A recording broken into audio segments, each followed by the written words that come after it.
નમસ્કાર દર્શક મિત્રો, એસ્ટ્રો ટોકમાં આપનું સ્વાગત છે. હું છું સંજય ઉપાધ્યાય.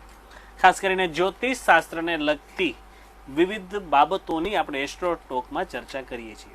આપ અગાઉના એપિસોડ જોઈ ગયા હશો અને આપને ખૂબ જ ગમ્યા હશે. ત્યારે આજે ફરી એક વખત આપને સંલગ્ન જે વિષય છે તેનામાં જ્યોતિષ શાસ્ત્રની રીતે શું ઉપયોગી થઈ શકાય, જ્યોતિષ શાસ્ત્ર તેમાં શું મદદરૂપ થઈ શકે, અથવા તો આપની કુંડલી જોઈને કઈ રીતે આપના જે પ્રશ્ન છે તેનું નિરાકરણ લાવી શકાય, તેની આજે એસ્ટ્રો ટોકમાં આપણે ચર્ચા કરશું. અને આ ચર્ચા કરવા માટે આપણા સ્ટુડિયોમાં ઉપસ્થિત છે જ્યોતિષાચાર્ય સચિનભાઈ બલભદ્ર. સચિનભાઈ, સ્વાગત છે આપનું ચંચળ ન્યૂઝમાં. દર્શક મિત્રો, આજનો જે ટોપિક છે એ આરોગ્ય સંબંધી છે. આરોગ્યને લઈને સૌને થોડી ઘણી ચિંતાઓ હોય છે. કોઈકના ઘરમાં પ્રશ્નો હોય છે, વડીલ માંદા હોય, બાળક સતત માંદું રહેતું હોય, અથવા કોઈ મહામારી આવતી હોય. આપણે જોયું છે કોરોનાની મહામારી વખતે ઘણા લોકોએ કીધું હતું કે અમે તો આગાહી કરી જ હતી. જ્યોતિષને શાસ્ત્રને અનુલક્ષીને જ આગાહીઓ થતી હોય છે. પણ જ્યારે ઘરમાં સતત બીમારી રહેતી હોય કે બીજું કાંઈ રહેતું હોય તો સ્વાભાવિક રીતે આ બાબતોની ચિંતા રહે. અને જ્યોતિષ શાસ્ત્રમાં આનો શું ઉપાય છે, કેવી રીતે ખબર પડે, તે અંગે આપણે સચિનભાઈ પાસેથી આજે માર્ગદર્શન લેશું. સચિનભાઈ, સૌ પ્રથમ દર્શકોને જણાવો કે જ્યોતિષ શાસ્ત્રમાં આરોગ્ય વિષય કેટલો મહત્વનો છે અને કેટલું પરિણામ તેમાંથી આપણને મળી શકે એમ છે. જ્યોતિષ શાસ્ત્રની અંદર આરોગ્ય બાબતમાં તો એટલો મોટું પરિચય, એટલું મોટું એનું સબ્જેક્ટ આપવામાં આવ્યું છે કે હું તમને શું કહું કે આના માટે આપણને આ 2-3 વખત કરી લઈએ શો તો પણ ઓછા પડે. કારણ કે આજે એટલા માણસોના ખાવાનું પીવાનું બગડ્યું છે, એના કારણે એટલા બધા રોગ વિકર્યા છે. બધા પ્લેનેટના હિસાબે કનેક્ટ કરી અને તમને કહેવા માટે મને આ 3-4 આ લાગી જશે ટોક શો, પણ છતાં બી તમે પૂછ્યું તો આપણે કહીએ કે જ્યોતિષને સંલગ્ન ઘણા પ્રકારના રોગ આપણે આગાહી કરી શકીએ છીએ અને એના માટે આપણે ઉપાય બી કરી શકીએ છીએ કે જેના લીધે એ રોગ આપણને ન થાય, એનાથી આપણે બચી શકીએ. કે જન્મ કુંડળીના આધારે વ્યક્તિગત આરોગ્ય સંબંધિત પ્રશ્નોના જવાબ મળી શકે ખરા? શું કહેવું છે આપનું? જન્મ કુંડલી તો તમારું આરીસો છે, કહી દેશે કે ભાઈ તમને કયા પ્રકારના રોગ કઈ એજમાં કેટલી કહેવાય કે ઉગ્રતાથી લાગવાના છે અથવા કેટલા પ્રમાણથી લાગવાનું છે, કેવી રીતના થવાનું છે, અચ્છા એનું સમાધાન શું છે. જન્મપત્રી જુઓ અને તમને ખબર પડી જ જાય. જન્મપત્રી ઉપરથી જ બધું જોવાય છે કે માણસનું અતથી ઇતિ સુધી શું છે.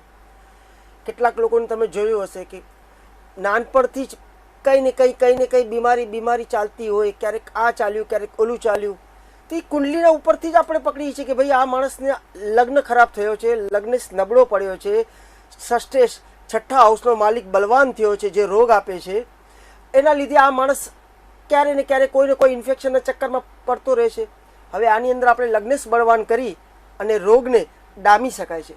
આરોગ્યની વાત કરીએ, તમે કીધું એમ કુંડળી જોઈને તરત આઈડિયા આવી જાય, તો આપ જણાવશો એવા કયા ગ્રહો છે અથવા કેનું સામસામેનું મિલન અથવા દ્રષ્ટિ કે જેને કારણે તમને આઈડિયા આવે છે કે આ વ્યક્તિને આના સંબંધી બીમારી હોઈ શકે કુંડળીમાં? અત્યારે તમે જોયું હશે કે આજે બહુ નાની એજમાં લોકોને હાર્ટ એટેક આવી જાય છે, ઘણા નાના લોકોને, અથવા હાર્ટ એટેક આવી એક કોમન બીમારી જેવું થઈ ગયું છે. હાર્ટ એટેક આવવાના માટે બી કુંડલીમાં એવા યોગ બનેલા હોય છે જે હાર્ટને નબળું કરી અને હાર્ટ ફેલ કરાવવાના કામ કરે છે. દાખલા તરીકે અગર તમારી કુંડલીમાં સૂર્ય સાથે, સૂર્યને હાર્ટનો કારક કહેવામાં આવે છે, સૂર્યને હાડકાનો કારક કહેવામાં આવે છે. હાડકા સંબંધિત બીમારીઓ, હાર્ટ સંબંધિત બીમારીઓ, આંખોને લગતી બીમારીઓ એ સૂર્યથી અમે કનેક્ટ કરીએ છીએ. સૂર્ય સાથે અગર સેટર્ન એટલે કે શનિ મહારાજ છે, કેતુ મહારાજ છે, તો એ તમને 100% હાર્ટ એટેકના યોગ બનાવે છે. અને ચોકઅપ આવવા, બ્લોકેજ થવું, એ સૂર્ય અને શનિ ભેગા હોય તો બ્લોકેજ આપે છે. સૂર્ય સાથે જુપિટર બેઠો છે તો હાર્ટ પોળું કરવાના રોગ, આપણે કહીએ ને હાર્ટ પોળું થાય છે, એ હાર્ટ પોળું થવાના રોગ આપે છે. જુપિટર સાથે બુધ અને કેતુ બેઠું હોય તો નસોની અંદર બ્લોકેજ આપી દે છે કે નસ બ્લોક થઈ ગઈ છે. આવા રોગ તો આપણે જન્માક્ષર જોતા આપણને આઈડિયા આવી જાય કે ભાઈ આનું આમ છે, આવા થવાના રોગ થવાના શક્યતા વધી જાય છે. બીજું આપણે કહીએ કે આજે આવે છે સુગરની બીમારી. લગભગ હર ઘરમાં એક વ્યક્તિને સુગર થાય છે, પણ સુગર માટે ઇમ્પોર્ટન્ટ પ્લેનેટ છે વિનસ એટલે કે શુક્ર અને જુપિટર. જુપિટર એટલા માટે, ગુરુ એટલા માટે કહેવામાં આવે છે કે જે આ રોગ કેમ થાય છે, ક્યાંથી ઉદ્ભવે છે, તો રોગ, સુગરનો રોગ છે ને પેનક્રિયાસથી થાય છે. તો પેનક્રિયાસ ઉપર છે ને જુપિટરનો અધિકાર છે. જ્યારે તમારી કુંડલીમાં જુપિટર બગડશે એટલે તમારા પેનક્રિયાસની અંદર પ્રોબ્લેમ ક્રિએટ થશે. ઇન્સ્યુલન્સ બનાવવાનું ઓછું કે વધુ કરવાનું ચાલુ કરી નાખશે જુપિટર. અને શુક્ર છે એ આપણે કહીએ કે મીઠી પીસાબ, એટલે કે આપણે કહીએ કે ડાયાબિટીસ, એનો કારક શુક્ર છે. શુક્ર કુંડલીમાં બગડ્યો ક્યાંથી પણ તો તમને ડાયાબિટીસ આપી શકે છે. ગુરુ બગડ્યો તો પેનક્રિયાસ ખરાબ થવાથી તમને સુગરની બીમારી લાગી શકે. એ આપણે જોતા ખબર પડે અને એના સમાધાન રૂપી આપણે એવી કોઈ રેમેડી કરવાતા કે જે એને 40 વર્ષની ઉંમરમાં સુગર આવવાનું છે, આપણે એમ કરી શકાય કે રેમેડી કરીને એ એને 60 વર્ષે ઉંમરે આવે તો એટલો ઓછો સમય રોગ સાથે એને સંપર્કમાં આવે. આ આપણે વાત કરી ઉપાયોની આપણે પછી ચર્ચા કરીશું. અત્યારે આપણે જોઈએ છીએ કે જેને પૂછીએ તો બ્લડ પ્રેશરની ગોળી તો ચાલુ જ હોય એ લોકોની. એની પાછળનું શું કારણ હોઈ શકે? બ્લડ પ્રેશરનું એવું છે કે મંગળ, ચંદ્ર તમારી કુંડલીમાં ક્યાં પણ પીડિત થયા હોય, મંગળ તમારો લોહીનો કારક છે, ચંદ્ર પ્રેશરનો કારક છે. શનિ સાથે અગર ચંદ્ર મંગળ બેઠા છે તો લો બ્લડ પ્રેશરનું પ્રોબ્લેમ આવશે. પણ શનિ, ચંદ્ર અને સૂર્ય ભેગા બેઠા છે અથવા શનિ, ચંદ્ર અને રાહુ ભેગા બેઠા છે તો હાઈ બ્લડ પ્રેશરની બીમારી તમને આપી દેશે. અને બીજી એક અત્યારે જે આપણે જોઈએ છીએ, સતત લોકો ડિપ્રેશનમાં હોય, માનસિક તાણમાં હોય, સતત એ ટાઈપનું હોય ને ગોળીઓ ખવાતી હોય છે. આનામાં કયો ગ્રહ ભાગ ભજવે છે? જો શાસ્ત્રમાં કહેવામાં આવ્યું કે ચંદ્ર મનનો કારક છે. ડિપ્રેશન ત્યારે આવી જાય તમે મનથી છો. તમે જોજો ક્યારે પણ જ્યારે પૂનમ ને અમાસની આસપાસના દિવસો હશે ને ત્યારે ડિપ્રેશનના જે રોગી હશે એ લોકોને આ હુમલો થવાને, આ રોગનો શક્યતાઓ વધી જાય છે. કારણ કે ચંદ્ર નબળો પડે છે, કે આ ચંદ્ર બહુ બળવાન થઈ જાય છે. તો ચંદ્ર છે ને માનસિક રોગી માટે ચંદ્ર જોવાનું છે. ચંદ્ર અગર શનિ સાથે બેસી ગયો છે તો 100% ડિપ્રેશન આપશે ને આપશે જ. અને કેવો ડિપ્રેશન આપશે કે માણસને મેડિસિન્સનો સારો લેવો પડશે. ચંદ્ર સાથે રાહુ બેઠો છે, ઇલ્યુઝનમાં નાખી દેશે, ભ્રમિત કરી નાખશે, પોતાની સાથે વાતો કરવાનું, પોતાની એક અલગ દુનિયા બનાવવાની અને એને એમ બધું અલગ અલગ પ્રકારના ભ્રમમાં નાખવાનું કામ. ચંદ્ર પીડિત થયો એટલે તમારું મન ખરાબ થશે 100%. એક મહત્વનો વિભાગ હજી રહી જાય છે, હાડકાનો. એના માટે કયો ગ્રહ ભાગ ભજવે છે? મેં તમને કીધું હાડકા માટે સૂર્ય બહુ ઇમ્પોર્ટન્ટ છે. અને એની સાથે સાથે હાડકાના જે જોઇન્ટ્સ આવે એના માટે કેતુનું ઇમ્પોર્ટન્સ છે. ઘણા લોકોને અત્યારે તમે જોયું છે, કોઈ લોકોની કમરમાં દુખાવો સતત રહ્યા કરે છે.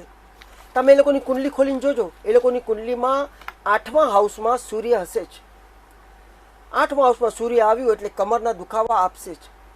પ્લસ તમે જોયું હશે ઘૂંટણના તકલીફો આવે છે, જોઇન્ટ્સના પ્રોબ્લેમ આવે છે. જોઇન્ટ્સના પ્રોબ્લેમ્સ અને ઘૂંટણના પ્રોબ્લેમ્સ મોસ્ટલી શનિ મહારાજ આપે છે. શનિ મહારાજ વાયુ તત્વના પ્લેનેટ છે. શરીરમાં જ્યારે વાયુનું બગાડ થાય ત્યારે આવા બધા જોઇન્ટ્સના પ્રોબ્લેમ્સ આવવાના ચાલુ થઈ જાય. આ જોઇન્ટ્સના પ્રોબ્લેમ સૂર્ય શનિ સાથે બેઠા હોય તો આપે, કેતુ શનિ સાથે બેઠા હોય તો આપી દે. કારણ કે કેતુ બી હાડકાનો કારક છે, આપી દે. તમારી જે બેકબોન છે એમાં કોઈ ઇસ્યુ છે, સ્લીપ ડિસ્કના પ્રોબ્લેમ આવે છે તો ક્યાં ને ક્યાં તમારી કુંડલીમાં તમે કેતુને ખરાબ કર્યો છે તો તમને સ્લીપ ડિસ્કને એના લગતા ઇસ્યુ આવી શકે છે. મહારાજ, સામાન્ય રીતે જન્માક્ષર લોકો જોવડાવતા હોય છે, પણ બહુ ઓછા લોકો જેવું પૂછતા હોય છે જ્યોતિષાચાર્યને કે ભાઈ અમને કોઈ બીમારી આવવાની છે. તો જ્યોતિષ શાસ્ત્રની દ્રષ્ટિએ કુંડળી કોઈ સ્વસ્થ માણસ બતાવે તો ભવિષ્યમાં આવનારી બીમારી વિશે પણ શું એને એડવાન્સમાં ખબર પડી જાય, એની સાવચેતી રાખી શકે?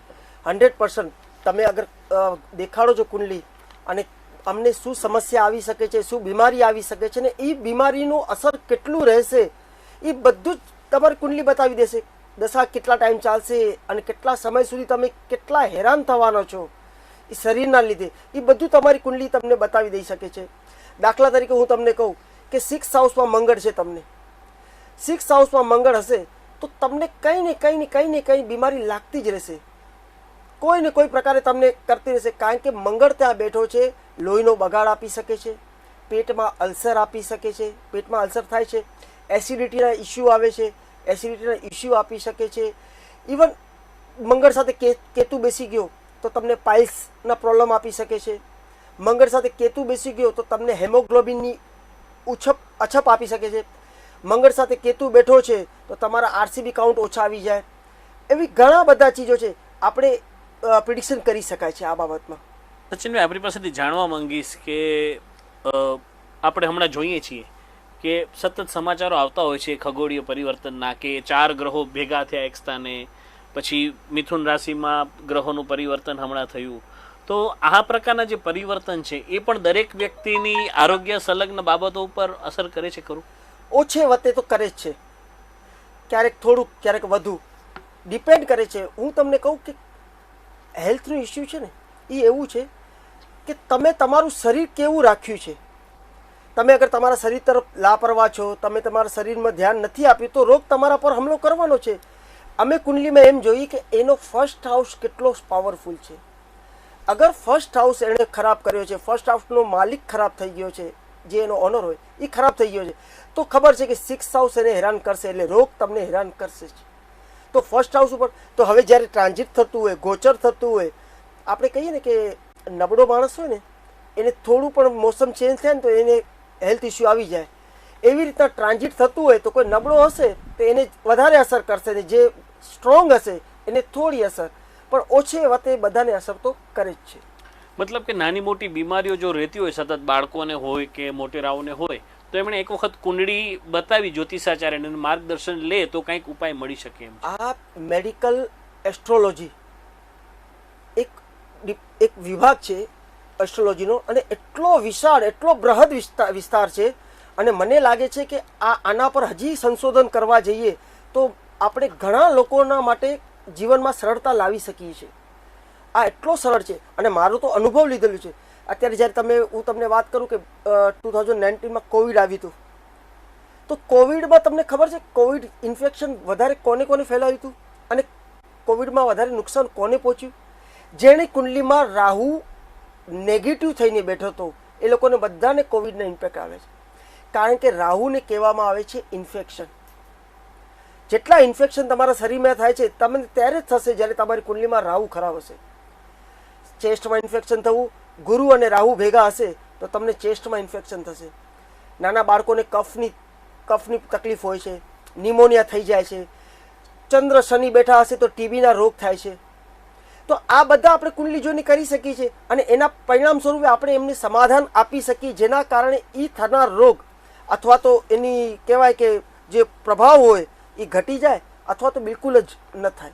પ્રાથમિક દ્રષ્ટિએ આપણે બીમારીઓ જોઈ, બ્લડ પ્રેશર, સુગર, હવે ઉપાયોની થોડીક ચર્ચા કરીએ કે જે તમે રૂટીન તમારી પાસે બધા આવતા જ હશે કે ભાઈ આ બીમારી છે, આ બીમારી છે, તો આ બીમારીને અનુલક્ષીને નોર્મલ કઈ રેમેડીઝ લોકોને તમે સજેસ્ટ કરી શકશો રોજિંદા જીવન માટે? જેમ હું તમને કહું કે આપણે વાત કરીએ કે કોઈની પાચન શક્તિ નબળી છે અથવા કોઈને લીવરને લાગતી સમસ્યા છે. અચ્છા, કોઈને એવું છે કે એક્સ્ટ્રા ફેટ શરીરમાં છે, શરીર ઘટાડવું છે પણ ઘટાતું નથી, એ લોકોને કહેવામાં આવે છે અમે લોકો કે ભાઈ તમે જુપિટરને લાગતી રેમેડી તમે જઈને કંઈક ડોનેટ કરો. જેમ થઈ ગયું ચણાની દાળ થઈ ગઈ, હળદરનું પાવડર થઈ ગયું, અથવા આપણે એમ કહેવાય છે કે એમને અમે કહીએ છીએ કે તમારા નાભી ઉપર હળદરનો પાવડરનો લેપ કરો અથવા એને ચાંદલો કરો, તમારા માથા ઉપર હલ્દીના પાવડરનો ચાંદલો કરો. એનાથી પણ જુપિટર શુભ પ્રભાવમાં આવી અને તમારે જે આ નુકસાનકારક થાય છે એનામાં તમને રિલીફ મળી જાય. કોઈને એમ થાય છે કે બ્લડ બનતું નથી, બ્લડમાં પ્રોબ્લેમ આવે છે, હેલ્થ હંમેશા થોડી માંદી રહે છે, એને એમ કહેવામાં આવે છે કે તમે મંગળનો ઉપાય કરો. તમારી ઇમ્યુન સિસ્ટમ સ્ટ્રોંગ કરવા માટે અમે સૂર્યનો ઉપાય આપીએ છીએ. જેમ કહીએ ઘણા લોકોને તમે જોયું છે તાંબાનો કડો પહેરે છે હાથમાં, કેટલા લોકો તાંબાની ગળામાં ચેન પહેરે. એ સૂર્યના ઉપાય માટે કરવામાં આવે છે. ઘઉંનું દાન કરાવવામાં આવે. સૂર્ય સંબંધી તકલીફ હોય તો ઘઉંનું દાન કરાવીએ, લાલ વસ્ત્ર, લાલ ફૂલનું દાન કરાવીએ. ઘણી વખત ભગવાન રામના મંદિરમાં એમનું રામચરિત્ર માનસનું પાઠ કરાવવામાં આવે તો પણ એ ગ્રહ પોતાના ખરાબ ફળમાંથી મુક્તિ આપે છે. ચંદ્રનું હોય તો આપણે કહીએ અધિક વિચાર કરવું, જે કંઈ થયું નથી એનું બી વિચાર કરી લેવું, મૂડ ઓફ થવું, ક્યારેક મૂડ સ્વિંગ થવું, કશું વિચાર્યું શું ન વિચાર્યું બધું થતું હોય, એ લોકો માટે અમે ચંદ્રનો ઉપાય આપીએ. કોઈ માનસિક રીતે તકલીફમાં છે, માનસિક રોગી થઈ ગયા છે, એ લોકો માટે બી ચંદ્રનો ઉપાય, ચંદ્રનું પાણી, દૂધવાળું પાણી હોય, દૂધવાળા પાણીથી ડેલી પોતે સ્નાન કરે, અથવા એવું થાય કે દૂધને મોર્નિંગના સમયમાં કન્ઝ્યુમ કરે તો પણ ચંદ્ર થતા. અને હા, આ લોકો માટે સ્પેશિયલી કહી દઉં, એ લોકોના ઘરની અંદર કમથી કમ 25 કિલોથી વધુ ચોખાની હાજરી હોવી જોઈએ. એ લોકોના ઘરમાં ઉત્તર દિશામાં સ્પેશિયલી ચાંદીની કોઈ ચીજ આ તમે રખાવી દો, ગમે તેવો માનસિક રોગી હશે એને મેડિસિન છૂટવાનું ચાલુ થઈ જશે. ખાસ કરીને એમ કહેવાય છે કે ઘણામાં કુંડળી જોઈને આપણે કહી શકતા હોઈએ છીએ કે ભાઈ અકસ્માતની સંભાવના છે, ઘાત છે, એવા શબ્દો ઘણીવાર જ્યોતિષાચાર્યો કહેતા હોય છે. આનું કેટલો પ્રભાવ છે, કઈ રીતે ખ્યાલ આવે છે? આનું એવું છે ને કે તમારી કુંડલીમાં 8મું સ્થાન તમારી લોન્જીવિટી છે, તમારું આયુષ્ય છે. અને 8મું સ્થાન જ છે ને એ એવું છે કે સડનલી તમારા પર આવનારી આફતો પણ છે. તમારા મોટા એક્સિડન્ટ જોવા હોય, મોટા હોસ્પિટલના પ્રોબ્લેમ જોવા હોય તો અમે 8મું હાઉસ અને 12મું હાઉસ જોઈએ. અગર તમારા 8મા હાઉસમાં મંગળ, કેતુ કે શનિ ભેગા બેઠા છે, કે મંગળ કેતુ ભેગા બેઠા છે, મંગળ શનિ ભેગા બેઠા છે, તો તમારે સાવધાન થવાની જરૂર છે. કારણ કે એ અકસ્માતના યોગ સર્જે છે. મોટા અકસ્માત થઈ શકે. પણ એમાં છે કે અગર ક્યાંથી ગુરુ જોતો હોય, દ્રષ્ટિ કરતો હોય, તો કદાચ એવું થાય કે તલવારનો ઘા છે, સોયથી નિપટી જાય, તમને વધારે કંઈ તકલીફ થાય નહીં. પણ મંગળ શનિ અને મંગળ કેતુ અકસ્માત માટે જવાબદાર છે.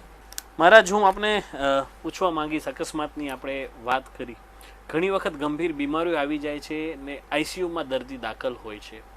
આવા સમયે જ્યોતિષ શાસ્ત્ર મદદરૂપ થઈ શકે ખરું? ઘણી વખત થઈ શકે છે, અને ઘણી વખત અમે થયા છીએ. મારા તો અનુભવ હું તમને કહું છું. આ તો મને કહો કે ગંભીર બીમારી ક્યારે આવી શકે, આપણને ખબર હોય કે આ બીમારીની શક્યતાઓ છે, તો આપણે એનાથી પહેલાં પાર બાંધી શકીએ. જેમ ગુરુ અને રાહુ ભેગા છે તો અસ્થમાના પ્રોબ્લેમ આવી શકે.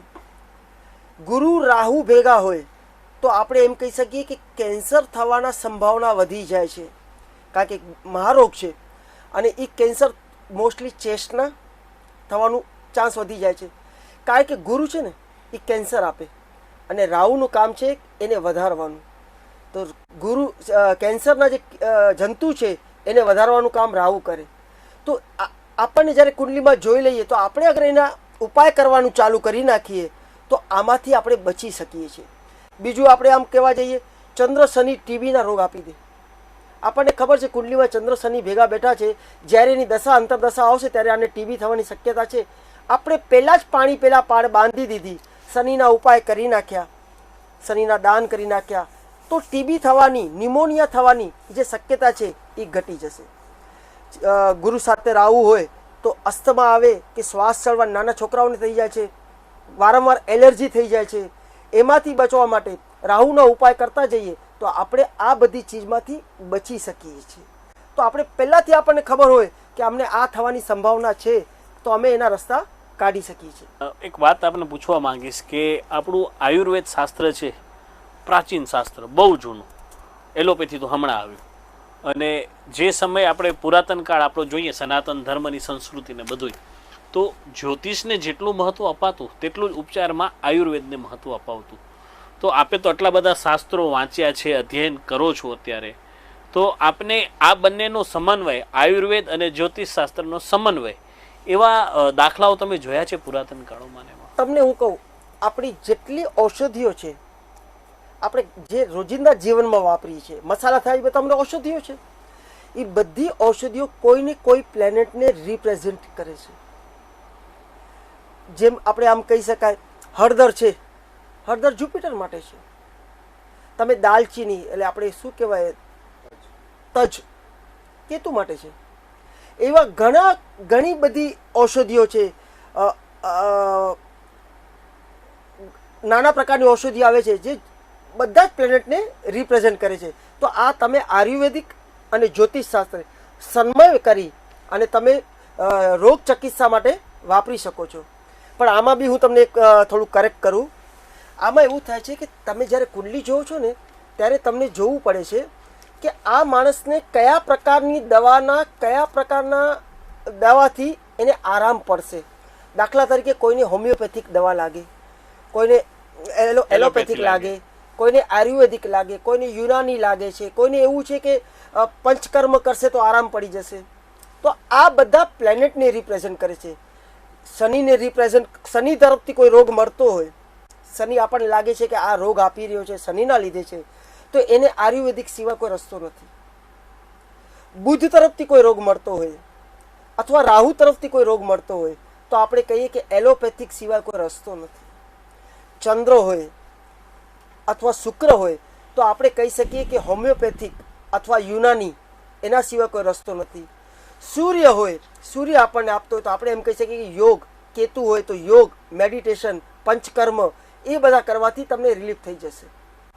હવે ક્યારેક શું થાય, આપણને રોગ આપે છે એક પ્લેનેટ અને આપણે ઈલાજ કરીએ છીએ બીજા પ્લેનેટનું, અને પછી આપણે કહીએ કે અમને દવા લાગતી નથી. દવા કેમ અસર કરે? કારણ કે તમને જે પ્લેનેટ તકલીફ આપે છે એ પદ્ધતિ ઉપર તમે જાઓ તો તમને જરૂર સમાધાન મળી જશે. નીતિનભાઈ, આપને પૂછવા માંગીશ કે જેમ આપણે વાત કરી, આજના સમયમાં આરોગ્ય સંબંધી જ્યારે ચર્ચાની વાત આવે તો શું યુવાનો અથવા અન્ય લોકો પણ જેમ લગ્ન મેળાપા વખતે કુંડળીઓ જોડાવા આવે છે, એમ શું આજે એટલી જાગૃતિ છે કે લોકો જ્યોતિષાચાર્ય પાસે રૂટીન માંદગી કે એના માટે આવે છે બતાવવા માટે કે એવું કંઈ ખરું? હવે થોડી જાગૃતિ આવી છે. લોકો વળ્યા છે, એસ્ટ્રોલોજીને માનવા લાગી ગયા છે અને એમને સમાધાન દેખાઈ રહ્યું છે કે કદાચ અમને પહેલેથી ખબર પડી જાય તો અમે પોતાનું જીવન સુધારી શકીએ અથવા અમે પાણી પહેલાં પાળ બાંધી શકીએ. તો હવે તો ઘણા જણ આવે છે, પૂછે છે, નાના તકલીફ હોય તો પણ પૂછે છે કે ભાઈ આ શેના લીધે થયું છે, આ ટ્રાન્ઝિટ થવાનું છે તો અમારા હેલ્થમાં તો કોઈ ઇસ્યુ નહીં આવે, મને પ્રેશર રહે છે, બ્લડ પ્રેશરમાંથી હું કેમ મુક્ત થઈ શકીશ, એવા ઘણા બધા લોકો પૂછા કરે છે. પણ હવે હું તમને પાછું કહીશ, આ બધા તમે મને પૂછ્યું એ સામાન્ય હતું, એક જનરલ હતું પ્રિડિક્શન. બધાની કુંડલીના યોગ અને ગ્રહ અલગ અલગ હોય.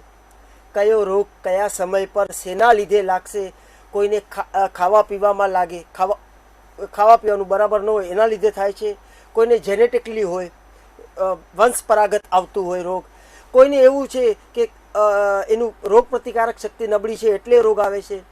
આ આપણે બધે કુંડલી જોઈએ તો આપણને ખબર પડી જાય અને એના પછી આપણે એમને ઉપાય કરી શકીએ છીએ. રાશિ પ્રમાણે જે નામો તો પડતા હોય છે, તો રાશિ પ્રમાણે પણ શું બીમારીઓ આરોગ્ય સંબંધી આવતી હોય છે ખરી, કે રાશિનું આને સંલગ્ન બહુ મહત્વ નથી? રાશિ સાથે બી આપણે એને કનેક્ટ કરી શકીએ છીએ કે હર રાશિ કઈ બીમારીને આપી શકે છે.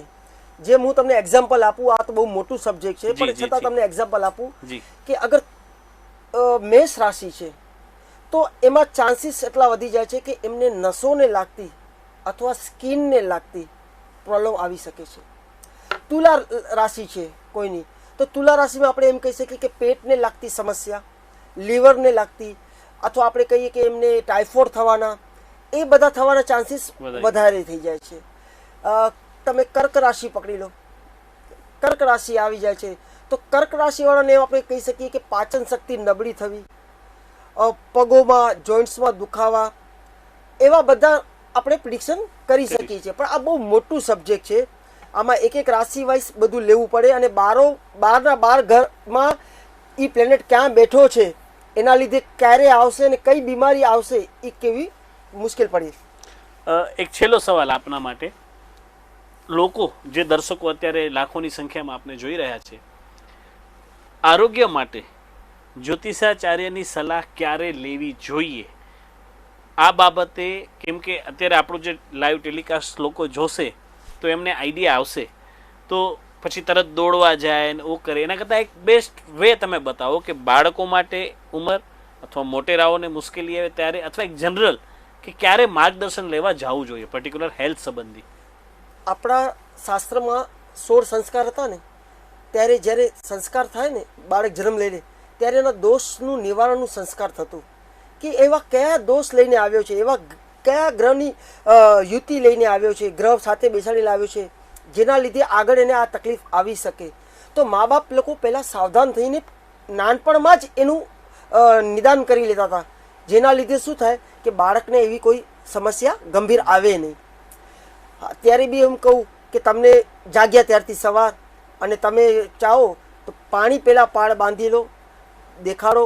તમારું પહેલાં તો હું કહું કે ખાવા પીવાનું તમારું ચોખ્ખું હશે તો હેલ્થ લાગતી સમસ્યા ઓછી થતી જશે. કારણ કે અમારામાં અમે કનેક્ટ કરીએ, બીજો હાઉસ છે એ તમારું ખાવા પીવાનું છે, છઠ્ઠો હાઉસ છે એ તમારું રોગનું છે, તમને શું બીમારી થશે, અને એ બંને એકબીજાથી કનેક્ટ છે. તો તમે જેવું ખાશો એવો જ રોગ તમને લાગુ પડશે. તો પહેલાં તો તમે થોડી સાવધાની કરી લો ખાવા પીવાનું. છતાં બી એવું લાગે તો કોઈની કુંડલી કોઈ વ્યવસ્થિત એસ્ટ્રોલોજર હોય દેખાડો અને એનું સમાધાન લઈ અને કરી નાખો. પાડી પહેલાં પાડ બાંધી નાખો. તો દર્શક મિત્રો, આ હતા સચિનભાઈ બલભદ્ર, જેમણે જણાવ્યું કે જ્યોતિષ શાસ્ત્રમાં પણ આરોગ્યનું ખૂબ જ મહત્વ છે. આરોગ્યની નાની મોટી બીમારીઓ કે આ ગ્રહ આધારિત છે અને તેની રેમેડી કરવાથી આરોગ્યને લગતી સમસ્યાઓ જે આપની છે તેનો ઉકેલ લાવી શકાય છે. આ વિષય ખૂબ જ ગહન છે, આના ઉપર ખૂબ જ એપિસોડો થઈ શકે એમ છે, ખાસ કરીને પર્ટિક્યુલર બીમારી પ્રમાણે પણ સચિનભાઈ. પણ હાલે સમય ઓછો છે એટલે જ્યોતિષશાસ્ત્રમાં એસ્ટ્રોટોક વિભાગમાં આજે બસ આટલું જ. સચિનભાઈ અમારા સ્ટુડિયોમાં આવ્યા અને ઉપયોગી માહિતી આપી તે બદલ આપનો ખૂબ ખૂબ આભાર. આપનો બી આભાર અને આપના દર્શકોનો બી આભાર. દર્શક મિત્રો, આને સંલગ્ન આપના કોઈ પ્રશ્નો હોય તો ચંચા ન્યૂઝના સ્ટુડિયો પર આપ પત્ર લખીને પણ પૂછી શકો છો. અમે પ્રયત્ન કરશું કે અમારા નેક્સ્ટ એપિસોડમાં આપના પ્રશ્નોનો રેન્ડમલી સમાવેશ કરીએ અને જ્યોતિષાચાર્ય સચિનભાઈ તેનો ઉકેલ આપે, તેના વિશે જવાબ આપે. તો એસ્ટ્રોટોકમાં આજે બસ આટલું જ. ફરી મળીશું, ત્યાં સુધી રજા આપશો.